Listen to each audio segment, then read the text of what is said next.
ડિસ્કોમાં ન જવાય. આવવાનો ટાઈમ છે ડિસ્કોનો. હવે આ શ્રાવણ મહિનો પૂરો થાય છે, પછી ભાદરવો જઈને આવે છે ને કૃષ્ણા. Do you understand? હા, બસ. એટલે આપણા યુવકો એવા જ તૈયાર કરે છે કે હવે ડિસ્કોમાં કોઈ પેસે જ નહીં, ડિસ્કો સામું જુએ જ નહીં. સામેથી કોઈ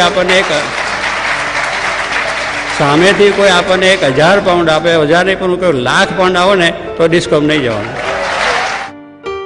ત્યાં ગરબામાં ના જવું એ આપણે માટે ઝેર જ છે, એવી દ્રઢતા થઈ છે. એટલે કહેવાનું શું છે કે આપણે આવી બાબતમાં ડગી જવાય છે, આજ્ઞા સારધાર પાડવી છે કે પછી એ ગરબામાં જવાય નહીં, સિનેમા નાટકમાં જોવાય નહીં, અશ્લીલ વસ્તુ જોવાય નહીં, અશ્લીલ ચિત્રો જોવાય નહીં, અશ્લીલ બધા વસ્ત્રો. આ વસ્ત્રોની વાત કરી એ પણ આપણે બહુ રૂપાળા દેખાય એટલે આપણે લોકો ચાહવાના.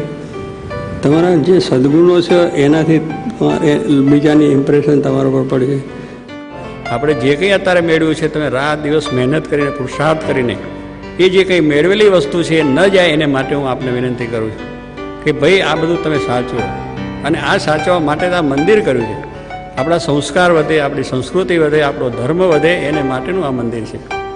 અને એ આપણે એ રીતે એનો જો ખ્યાલ ન રાખીએ તો બધું કર્યું અટકાવવું થાય. જેટલા જ પ્રેમના ઉત્સાહથી તમે તાલીઓ પાડીને વધાર્યા છે, એટલી જ તાલીઓ અને પ્રેમથી મેં જે વાત કરી છે એને હૃદયમાં દ્રઢ કરો, એ જ મારો